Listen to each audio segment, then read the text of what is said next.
It was winter break, and the hostel had fallen silent. Everyone had gone home, except for Oliver. He stayed back to study, convincing himself it was better this way.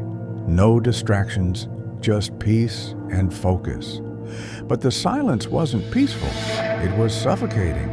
Every step he took echoed back at him, louder than before. Even his own breathing sounded wrong. That night, as he lay in bed, a faint creaking started in the hallway. Footsteps, slow, deliberate, getting closer. He opened the door. Nothing. Just empty corridors stretching endlessly, and a cold draft brushing past him like something unseen had just slipped by.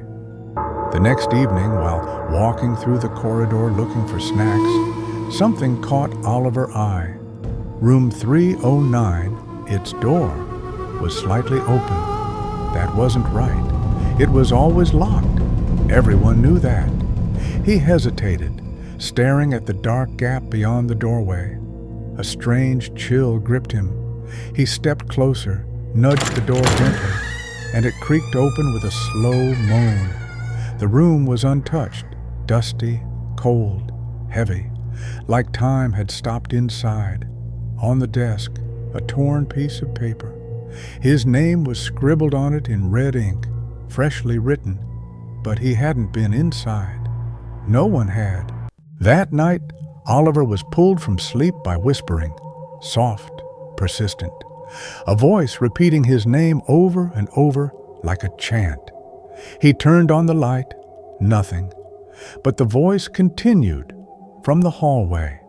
He stepped out, barefoot, drawn to the sound. It led him straight to room 309. The door was now shut again, sealed tight. He reached for the handle, ice cold. Then a whisper came right beside his ear, though no one was there. Stay. He spun around, empty. But in that moment, he knew something had seen him. Not just seen, noticed him, marked him. Slipped beneath his door the next morning was something he didn't expect. 3 yellowed newspaper clippings, old, faded. The headline read, "Hostel Tragedy, Student Found Dead in Room 309. The article spoke of a boy named William, found hanging during winter break, but no one ever figured out how. There were no signs of a rope or what he stood on, just hanging. After that, the room was sealed, supposedly.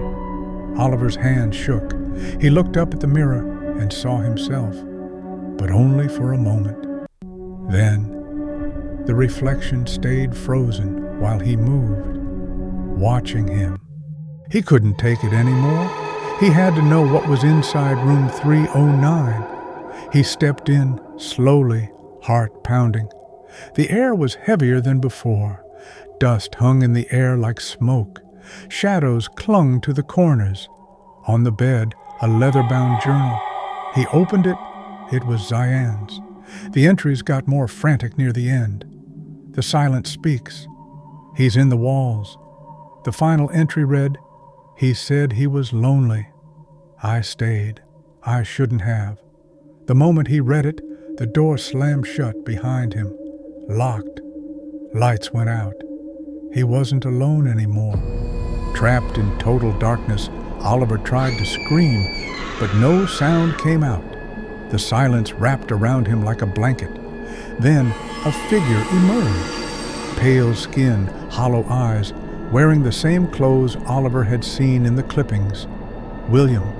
But he wasn't human anymore. He moved in jerks, unnatural. Slowly, he raised his hand and pointed.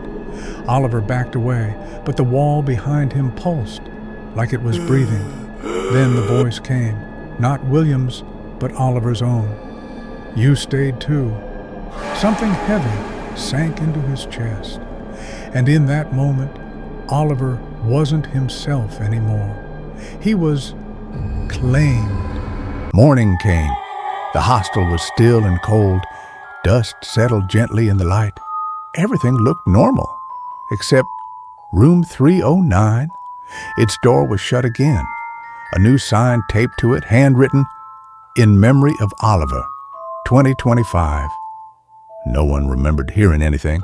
No screams, no struggle, just gone.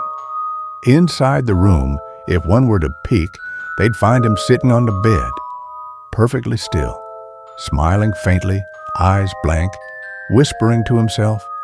And on the wall above the desk, written in red, "He's not alone anymore."